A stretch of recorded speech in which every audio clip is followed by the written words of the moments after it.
Pode começar, doutora. Boa noite, eu me chamo Lívia, sou neuropediatra, atuo na cidade de Macaé, sou membro do comitê da SOPERJ de Neurologia. Nós fomos convidados pela SOPERJ e pela Biogen para falar sobre esse tema tão importante, o bebê hipotônico, né? Eu vou abordar o bebê hipotônico, o que o pediatra deve pensar, né? E vou focar nas principais patologias, não tem como falar de todas, nos primeiros 2 anos de vida, tá bom? Então, inicialmente, eu vou iniciar com os conceitos, né? Hipotonia, né? O que é hipotonia? É a diminuição acentuada do tônus muscular que afeta o desenvolvimento motor e pode acarretar a musculatura, tanto axial e apendicular. Em alguns casos, também a musculatura facial. Mas tudo bem, entendi o que é hipotonia. Mas o que é tônus muscular, né? É a resistência que o músculo apresenta durante a extensão e flexão, podendo ser dividido em duas classificações: o tônus fásico, que é a resposta muscular ao movimento, e o tônus postural, que é influenciada pela gravidade. Tá bom? Outro ponto muito importante a gente ter em mente ao longo da aula é que a hipotonia pode ser de origem central ou periférica e ainda estar dentro de um espectro benigno ou ainda de um prognóstico reservado. O que é importante a gente também pensar? Que o tônus varia de acordo com a faixa etária. Os próximos slides vou falar sobre isso. Que a avaliação inicial motora tem que ser avaliada de acordo com a faixa etária do paciente, sempre considerando os marcos motores esperados. Que existem características de desenvolvimento neuropsicomotor individuais. É importante sempre a gente individualizar, lógico. Mas há marcos a serem atingidos que não dependem de fatores sociais, ambientais ou culturais, que têm que ser atingidos indiferentemente dos aspectos individuais. Então, antes de entrar nas síndromes hipotônicas, eu vou falar um pouco do exame físico motor e as alterações de tônus inerentes a cada faixa etária. Principalmente no primeiro ano de vida, a gente vê uma grande variação. Vamos pensar no recém-nascido a termo. Como o recém-nascido a termo se comporta? Ele tem uma hipertonia flexora dos 4 membros, com hipotonia axial e hiperreflexia profunda. Está errado o slide, me desculpe na hora da correção. Então, é hipertonia flexora dos 4 membros, hipotonia axial e hiperreflexia profunda, tá? Os reflexos primitivos estão todos presentes no recém-nascido a termo, e esse slide evidencia, exemplifica por fotos e gravuras o reflexo de sucção, tônico cervical assimétrico, preensão palmar, reflexo da marcha e o de Moro. Então, passamos o recém-nascido a termo, hipertonia flexora, hipotonia axial com hiperreflexia profunda e os reflexos primitivos presentes. Já no primeiro trimestre, olha a diferença. O bebê começa a hipotonia fisiológica, os reflexos primitivos não tem mais os reflexos de marcha, tônico cervical assimétrico, e está presente sucção, Moro e expansão palmo-plantar. Começa a sustentar o tônus cervical e vai começar a movimentar em linha horizontal o segmento cefálico. No segundo trimestre, continua com hipotonia fisiológica importante, os reflexos primitivos já são semelhantes de adultos, os reflexos profundos, são semelhantes de adultos, os primitivos presentes, total pressão plantar, já começa a se sentar com apoio, inicia sem apoio e muda de decúbito. Olha a aquisição, a diferença do planejamento motor e do tônus.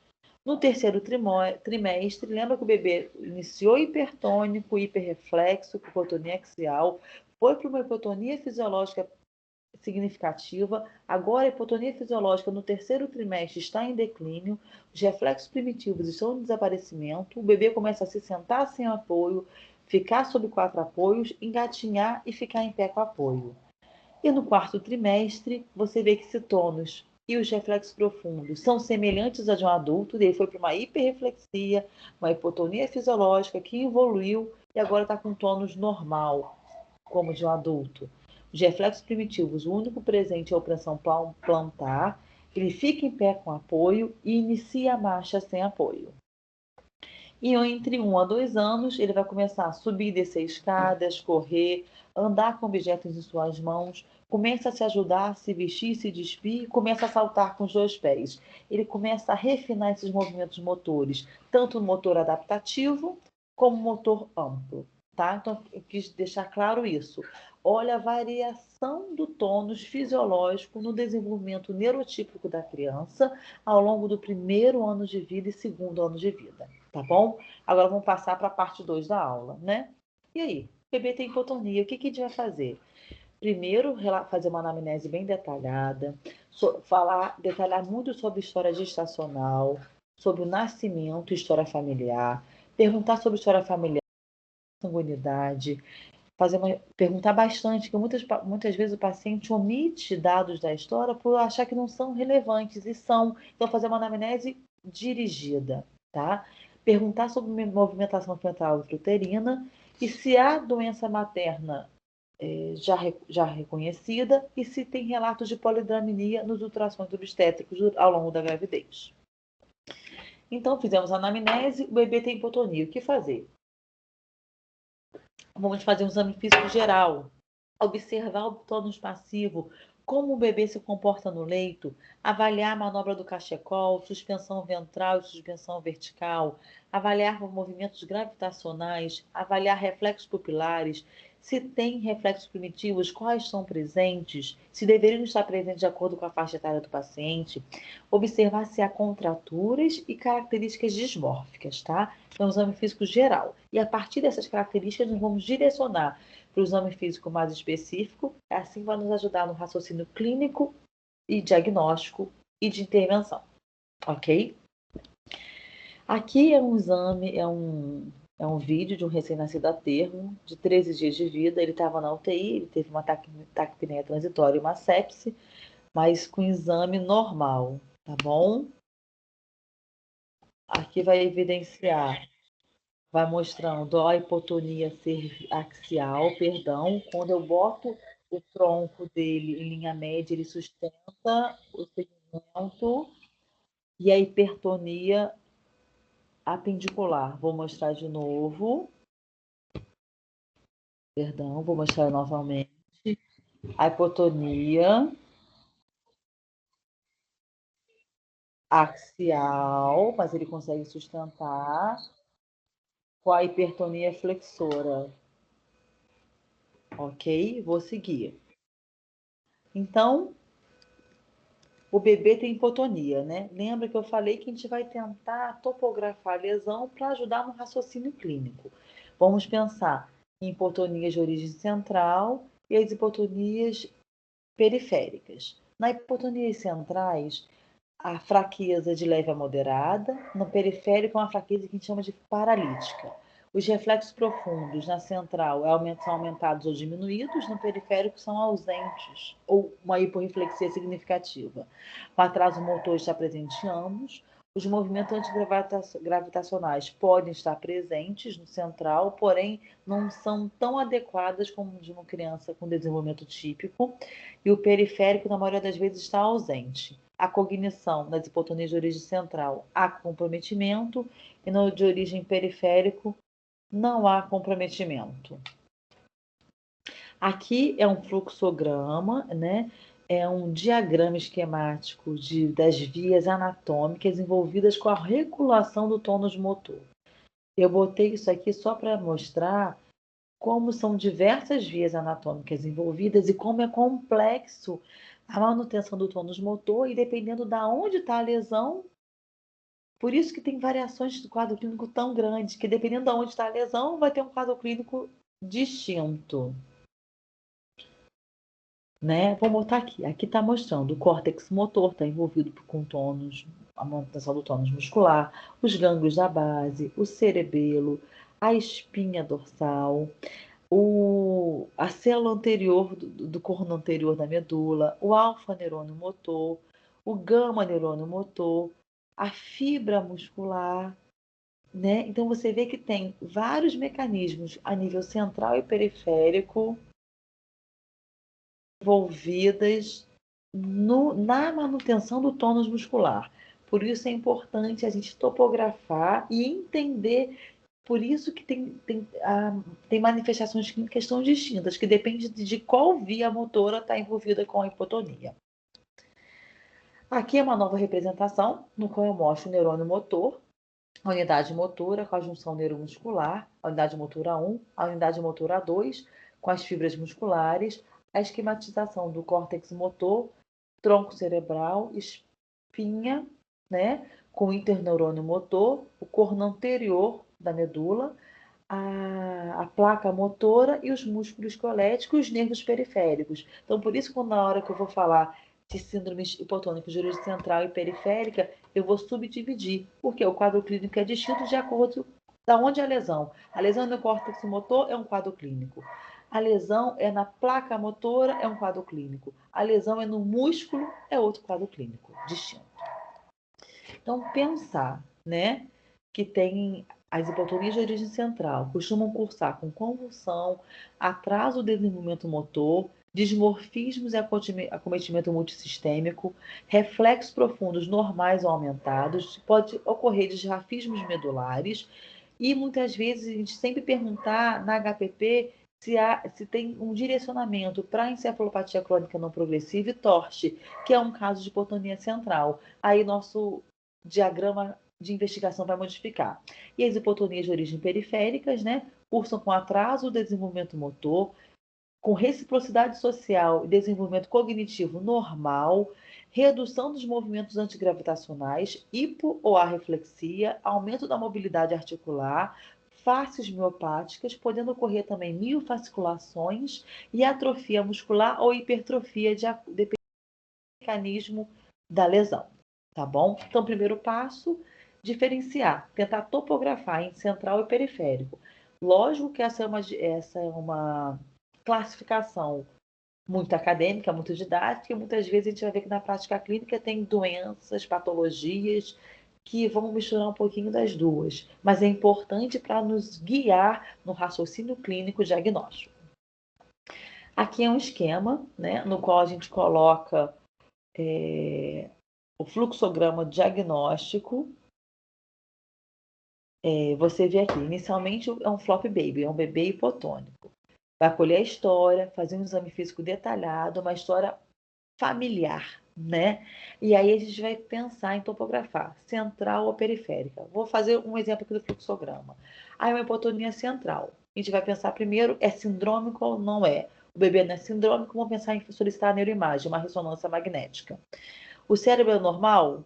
Então vamos pensar numa hipotonia essencial. Ou então num atraso cognitivo não sindrômico, tá? Vamos lá. Não. A hipotonia com características periféricas. Então, vamos pensar em desordem de neurônio motor, uma hipotonia periférica. Vamos solicitar enzimas musculares, vamos pensar se está no momento de escolher uma eletroneuromiografia.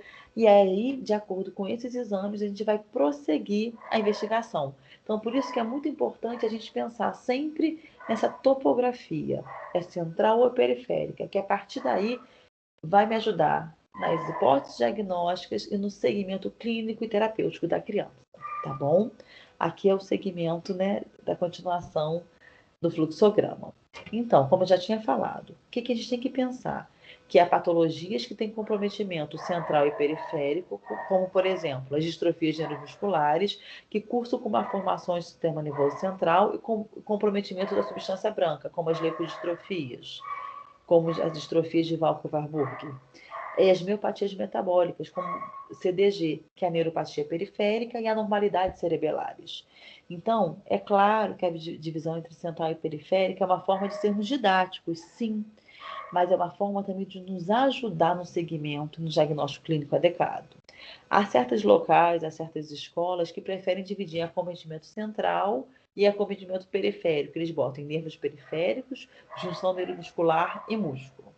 Na aula eu vou fazer assim, eu vou dividir em central e periférico, mas no periférico eu vou subdividir. Acho que fica mais claro o raciocínio clínico. E uma coisa muito importante que a gente não pode se esquecer é das hipotonias transitórias do recém-nascido, que é comum ocorrer em quadros de sepse, exposição de pré-natal a drogas e traumas. Por isso, uma anamnese detalhada, uma história patológica pregressa, uma história gestacional e perinatal é muito importante, e pode ser uma hipotonia transitória do recém-nascido.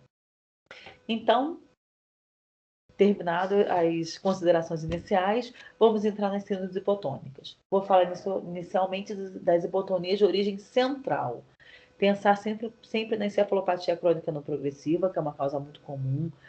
Outra causa muito habitual são as cromossomopatias, principalmente a trissomia do 21 e do 18, e síndromes genéticas, como a síndrome de Prader-Willi. Esse paciente é um lactente de 1 mês e 3 dias, com síndrome de Edwards. Olha a diferença do vídeo do recém-nascido que eu mostrei inicialmente, anteriormente, com a hipertonia flexora e hipotonia axial, de uma criança com Edwards com hipotonia de origem central.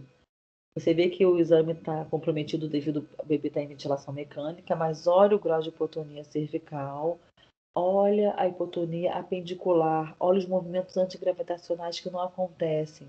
Eu solto o bracinho e ele cai conforme eu deixo. Olha o tônus desse membro inferior, como está fácil fazer a flexão. Olha dos membros superiores também.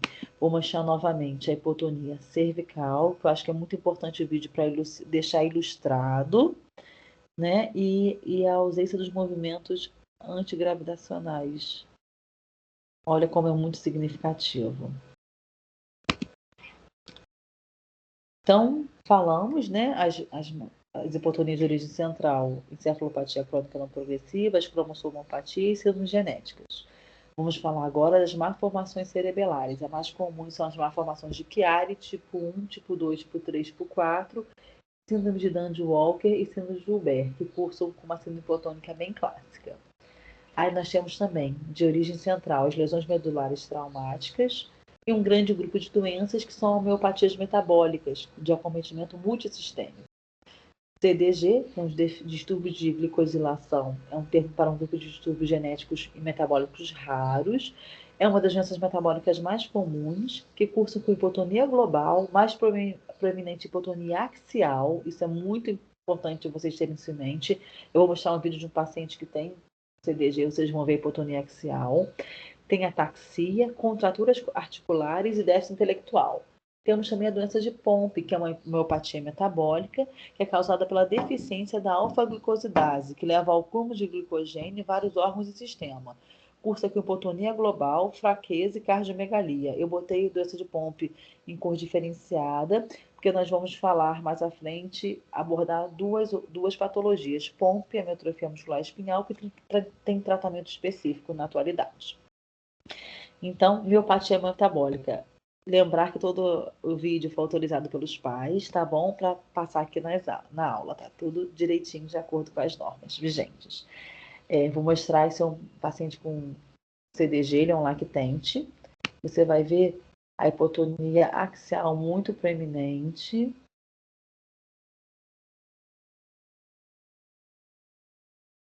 Vou passar outro vídeo, no qual você vê a movimentação, pouca movimentação ativa. Vou tentar passar de novo esse vídeo, a hipotonia cervical.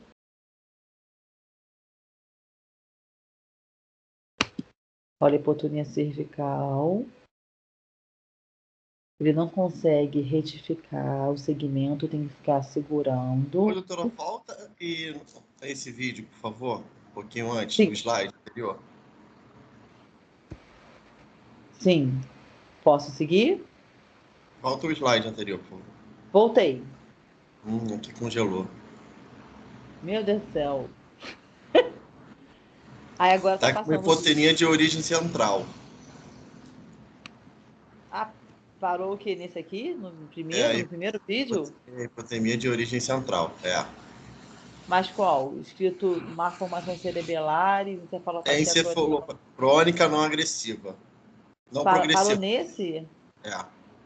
Gente, o que houve? Meu Deus, Diego, meu filho. Compartilha e compartilha de novo, por favor, doutora.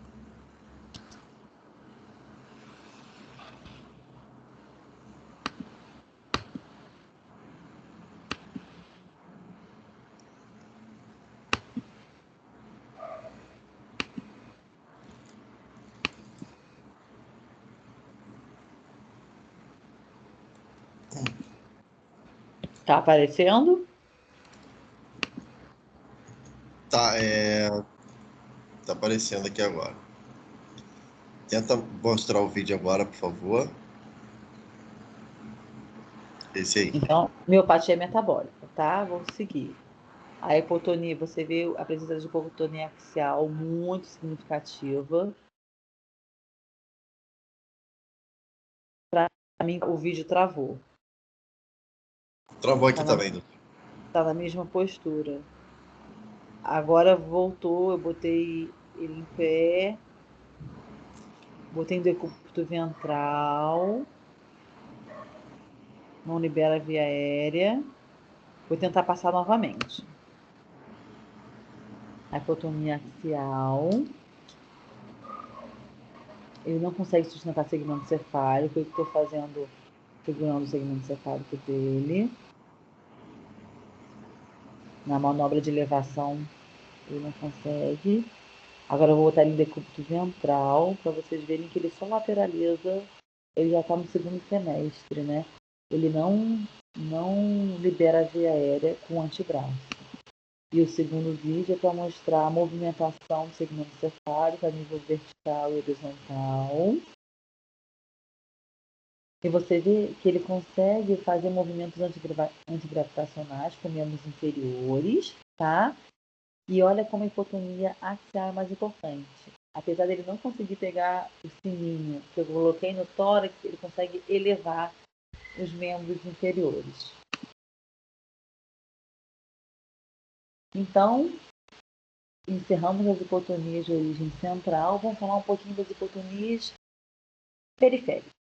Elas cursam com reflexos profundos normais a diminuídos, tá? Comumente há aumento de enzimas musculares, principalmente a CPK. Exemplificando, né? Temos as distrofias miotônicas congênitas e as distrofias musculares congênitas. Lembra que eu falei lá quando a gente topografou central e periférica que tem lesões periféricas com comprometimento central também. Por exemplo, as distrofias musculares congênitas têm sem acometimento central, como a de Urique, distrofia muscular congênita merosina negativa, e com acometimento central, como a Fukuyama, Walker-Warburger, síndrome óculo cérebro renal. Nessas, com acometimento central, além da distrofia muscular, ocorre acometimento de substância branca e malformações do sistema nervoso central associadas, que a gente chama de leucodistrofias. Então, falamos hipotonias periféricas, distrofias musculares, ok? Agora vamos passar para outro grupo de patologias, que são as hipotonias periféricas, com acometimento do neurônio motor inferior. A doença mais comum, mais clássica, é a amiotrofia muscular espinhal, né? Aí nós temos alguns subtipos de AME, vou falar um pouquinho mais logo adiante. Temos AME tipo 1 ou síndrome de Wernicke-Hoffmann, que é uma síndrome muito importante do pediatra pensar simplesmente porque é a causa genética mais comum de morte em lactente. Cursa com hipotonia global, arreflexia, disfagia e respiração paradoxal. Outro grupo de doenças são as hipotonias periféricas com acometimento de junção neuromuscular. A mais comum são as mastenias congênitas, que cursam com hipotonia, fraqueza e fadiga. Vou exemplificar aqui, né, hipotonias de origem periférica com acometimento do neurônio motor. Esse aqui é o mesmo paciente no primeiro e segundo vídeo, o terceiro vídeo é outro paciente. Todos com amiotrofia muscular espinhal tipo 1. Quero que vocês notem aqui a respiração paradoxal, o uso de musculatura abdominal e o tórax em cima. Agora aqui é o mesmo paciente do primeiro vídeo, depois de fazer, ele já estava em tratamento específico, tá? Você vê que ele está em ventilação mecânica, ele precisou invasiva, ele tem a respiração paradoxal ainda bem proeminente, mesmo estando com a camisa, mas você vê que ele consegue fazer abdução e adução das coxas, tá? E esse ganho aconteceu após a introdução da medicação específica. Ele faz a adução e a abdução das coxas. Esse terceiro vídeo eu quero mostrar outro paciente com amiotrofia muscular tipo 1, o síndrome de Wernicke-Hoffmann. Eu quero mostrar para vocês a mímica facial, né? Que apesar da amiotrofia muscular espinhal poder pulsar com fraqueza bulbar, olha como esse paciente tem a mímica facial preservada. Olha a movimentação intraocular. Aqui ele vai fazer bichinho, né? E depois vai mandar beijos. Olha como ele tem uma mímica facial habitual para a faixa etária. Aqui ele estava com 9 para 10 meses. faz o bichinho, logo após ele vai mandar o beijinho. Mandando o beijinho. Aqui é outro paciente, para exemplificar outra hipotonia de origem periférica, disjunção neuromuscular. É um paciente que não está dentro dos primeiros 2 anos de vida, mas o diagnóstico dele foi inicial, só que os vídeos não estavam bons. O paciente com miastenia congênita tipo 9. Olha a dificuldade dele em subir as escadas.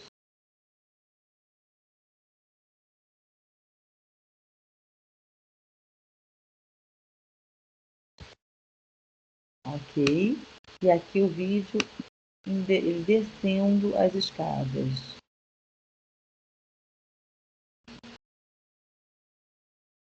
Como ele precisa se segurar, porque ele não tem, não consegue fazer esse movimento independente, sem o apoio das mãos. Aqui no terceiro vídeo eu solicito que ele se levante sem botar a mão no chão, mas ele não consegue. Mas vocês vão ver que ele não tem um levantar miopático clássico. Ele faz o apoio das mãos, vou passar novamente, que o vídeo está curtinho, mas que ele se apoia no chão para fazer o levantar. Então acho que eu botei esses vídeos para ilustrar essas questões da hipotonia. Acho que com vídeo a gente fica bem mais fácil. Então, né, falamos das hipotonias de origem periférica, as distrofias musculares, as de acometimento de neurônio motor, acometimento de placa motora. Agora a gente vai falar um pouquinho das hipotonias secundárias a neuropatias periféricas, tá? Como você vê que a gente está subdividindo as hipotonias de origem periférica. As secundárias a neuropatias periféricas cursam com hipotonia, atraso do desenvolvimento, arreflexia, ataxia e pecado. Exemplificando, tem a neuropatia hipomelinizante congênita, a neuropatia hereditária sensitivo-motora de Dejerine e Sócrates e a Guillain-Barré, que é uma polirradiculopatia de instalação aguda, né, geralmente pós-infecciosa. Ela é simétrica com arreflexia, podendo haver alterações sensitivas.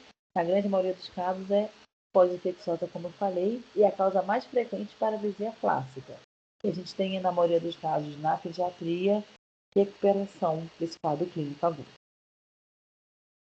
Então, falamos de hipotonias centrais, de hipotonias periféricas. Agora vamos falar o que há de novo no diagnóstico, né? Lembra que a gente vai topografar para a gente fazer o segmento clínico, o raciocínio clínico, mas eu quero falar um pouquinho do que há de novo. Só 2 questões.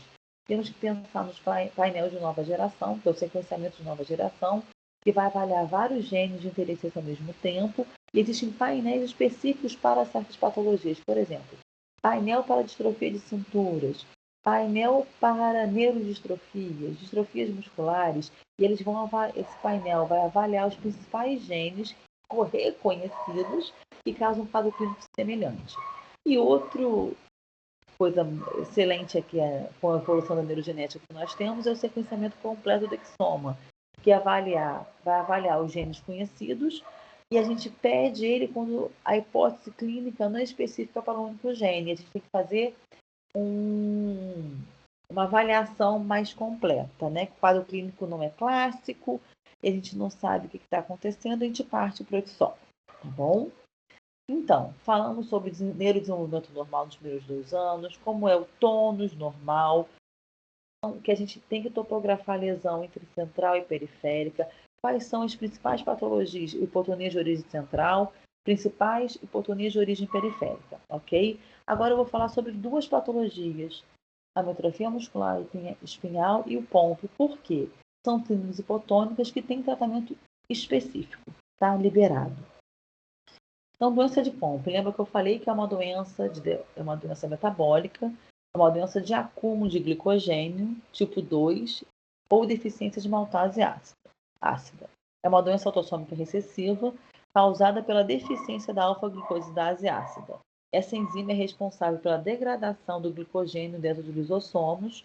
Quando você tem ausência total ou quase total, ou uma atividade residual, vai acontecer o quê? Acúmulo desse glicogênio.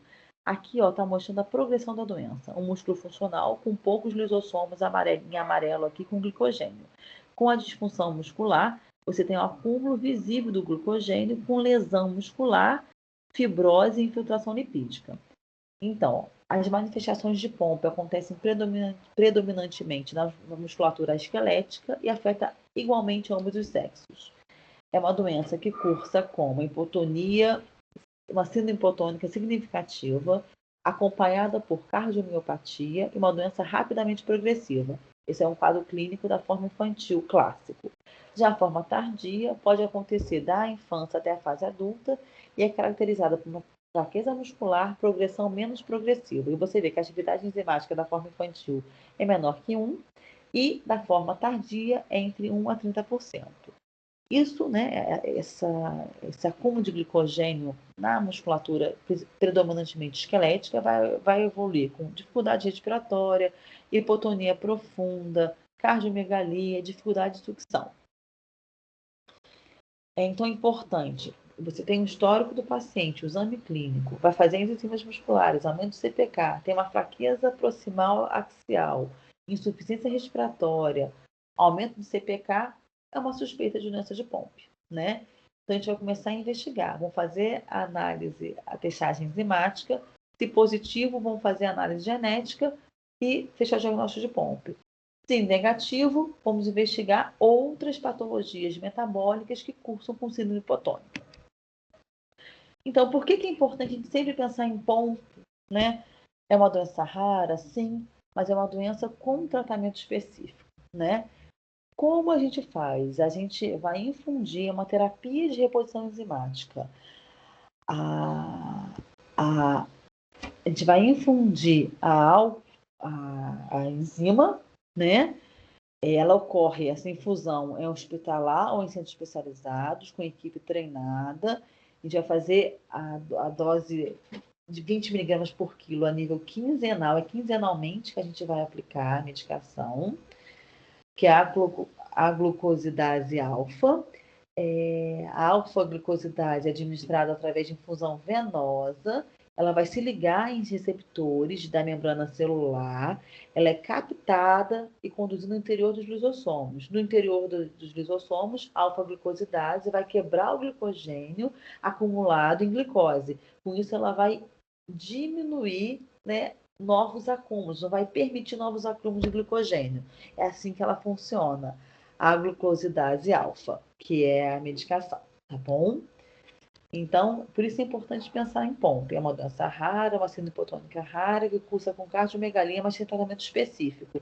E a gente consegue, existem programas de diagnóstico, a gente solicita o kit e o laboratório produtor da enzima, que é a Genzyme, juntamente com laboratórios de apoio, fazem a pesquisa enzimática, se positiva, faz a teste molecular, tá bom? Outra patologia muito importante da gente ter em mente é a amilotrofia muscular espinhal, que é uma doença neurodegenerativa de herança autossômica recessiva, é considerada a segunda desordem autossômica recessiva fatal após a fibrose cística. Então, após a fibrose cística, ela é a desordem autossômica recessiva que mais mata no mundo. A prevalência é 1 em cada 100 mil pessoas e a incidência é 1 em cada 11 mil nascidos vivos. É muito grande se a gente for pensar em incidência. O que acontece na amilotrofia muscular espinhal? Lembra que é uma síndrome hipotônica de acometimento periférico do neurônio motor. Vai acontecer a degeneração de neurônios motores devido à redução dos níveis de proteína de sobrevivência do neurônio motor, que é a proteína SMN. Ela é produzida a partir do gene SMN1, tá? Que fica localizado no cromossomo 5q. Em pacientes com AME, vai acontecer o quê? Uma mutação do SMN1 que faz com que o exon 7 esteja ausente. E a proteína vai perder a função, aí o SMN1, vai perder a função de produzir a proteína SMN. A proteína SMN também é produzida pelo gene SMN2, porém essa proteína não é funcional, ela não é estável como a SMN, tá bom? Aqui eu vou mostrando aqui uma pessoa sem AME, o gene SMN1 produzindo SMN ativa, o gene SMN2 produzindo SMN instável, tá? Com a pessoa com AME, ela tem o gene alterado, ocorre a deleção do exon 7, A proteína não é produzida e só é produzida a proteína instável. Com isso, acontece a degeneração dos neurônios motores. Aqui eu estou exemplificando os tipos de AME, suas principais características. Nós classificamos em 5 tipos: pré-natal, quadro clínico mais grave; tipo 1, que ocorre de 0 a 6 meses; tipo 2, menores de 18 meses; tipo 3, maiores de 18 meses; e tipo 4, maiores de 21 anos. E essa classificação é de acordo com o quadro clínico do paciente. E aqui eu estou mostrando a aquisição de habilidades motoras com a faixa etária e a apresentação clínica, né? O indivíduo com desenvolvimento neurotípico está nessa linha preta, o tipo 1 nessa linha vermelha, com a fase pré-clínica, instituição clínica do sintoma antes dos 6 meses, o tipo 2 nessa linha laranja e o tipo 3 nessa linha azul, só exemplificando a diferença da instituição dos sintomas de acordo com a faixa etária, tá bom? Lembrando que eu falei, quando eu mostrei o vídeo daqueles 3 pacientes, eu falei da fraqueza bulbar, que é a atrofia muscular apresenta. No terceiro vídeo, lembra que eu falei que o paciente tem a mímica facial preservada, mas pode ter acometimento, além do acometimento do neurônio motor clássico, a fraqueza bulbar associada.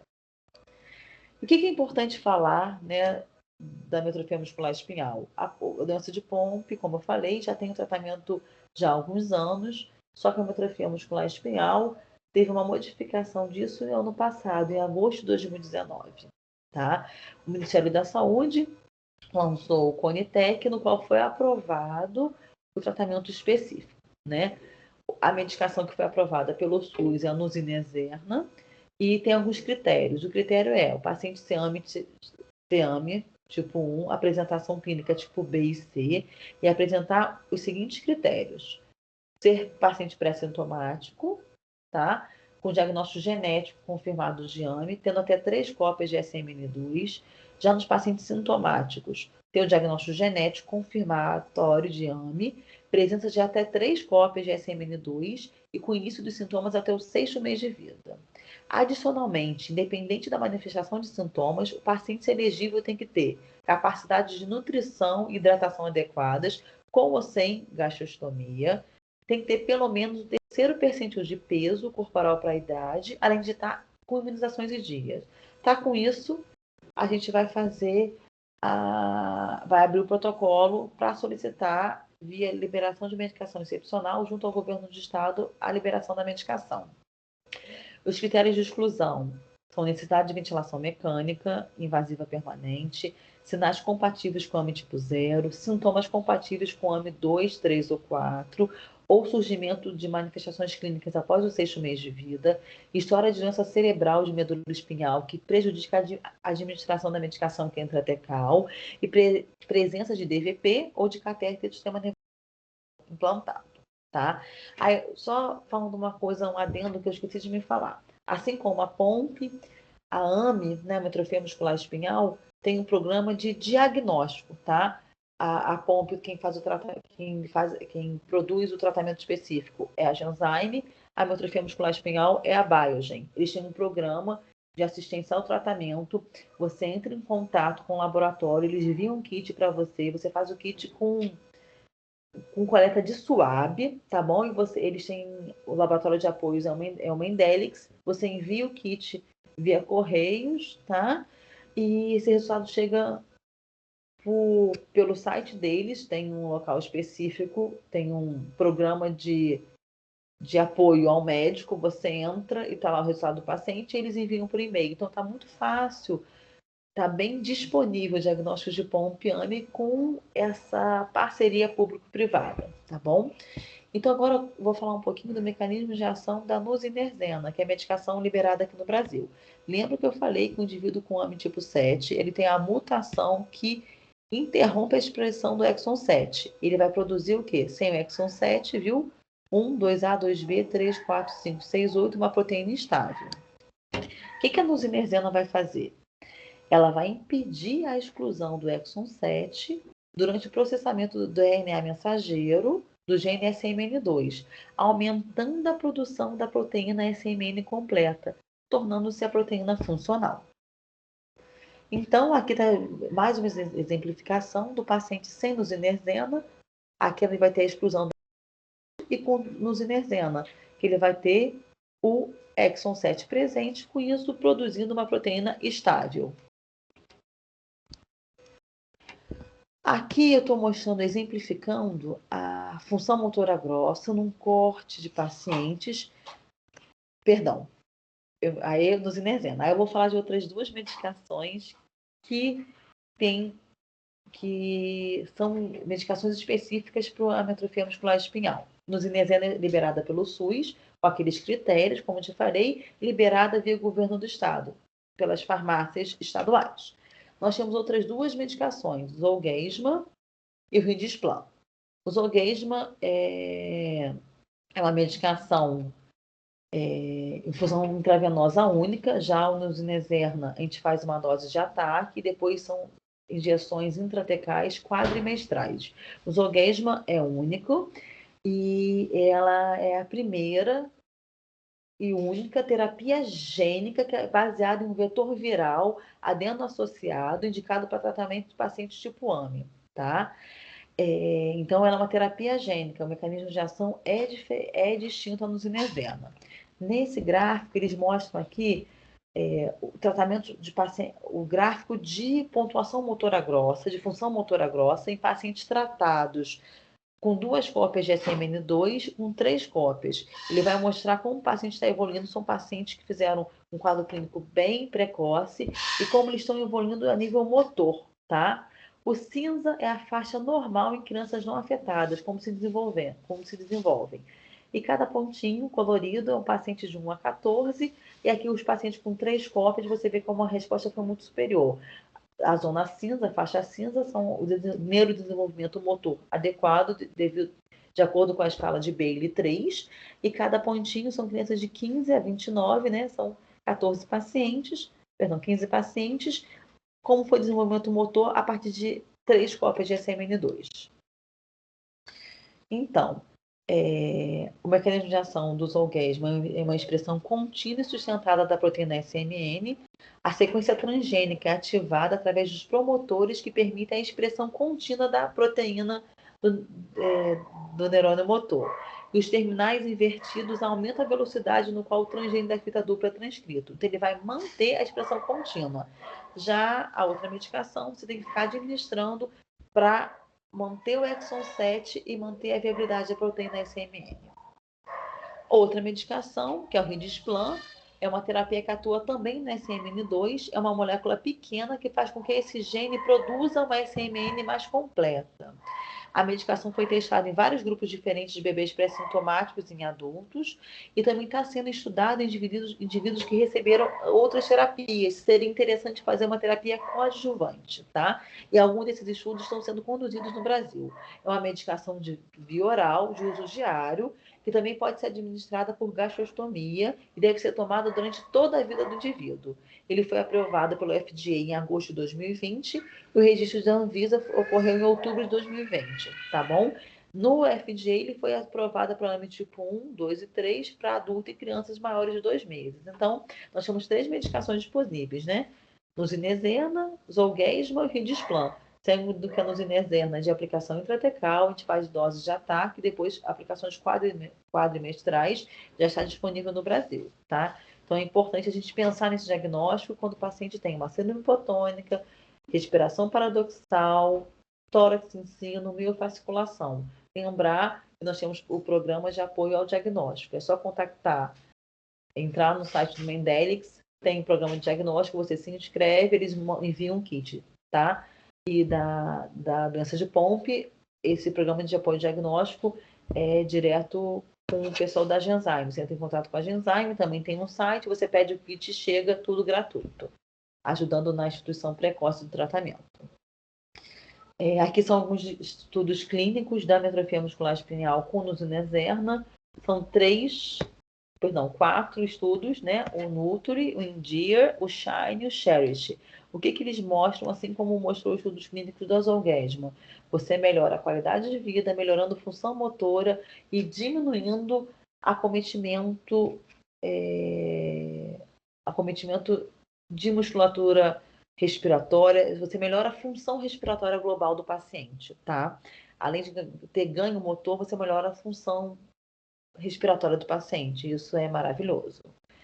Aqui são algumas escalas motoras que a gente usa para acompanhar esses pacientes, tá? Essa aqui é a Heine. Eu só vou passar, porque é muito específico, mas só para vocês entenderem como a gente qualifica esse ganho motor dos pacientes com a medicação específica e como a gente faz a análise desses pacientes com síndromes hipotônicas. A Heine a gente utiliza muito a seção 2, que são dos marcos motores, são compostas por 8 itens e a pontuação varia entre 0 a 26 pontos. A Shopping Entende, que também é uma escala motora, ela é composta por 16 itens, e quanto mais alta a pontuação, melhor a função motora. A gente usa muito a Heine e a Shopping Entende, que são excelentes meios de segmento clínico dos pacientes, tanto como melhora, como para a gente ver a deterioração clínica em certas patologias. Nós temos também a Hammersmith expandida, tá bom? Aqui é a Hammersmith expandida lactente, essa aqui é para o pré-escolar e adulto. Temos também a RUME, né, que são compostas por 20 itens, e a gente vai analisar funções, atividades de vida diária. Temos também um teste de caminhada de 6 minutos, no qual o paciente tem que andar um caminho de 25 metros quantas vezes foram necessárias durante 6 minutos, e a distância percorrida é medida para ver sua função motora. Essas escalas são importantes porque são escalas de segmento clínico, não são escalas de diagnóstico. O diagnóstico, como a gente já falou, já apontei anteriormente, a necessidade da anamnese, do exame físico, topografar e aí ver. Exames de imagem, vai fazer dosagem de enzimas musculares, vão fazer investigações de cromossomopatias, de doenças metabólicas, aí é o diagnóstico. Essas escalas motores são de segmento clínico, para você ver ganho e deterioração clínica.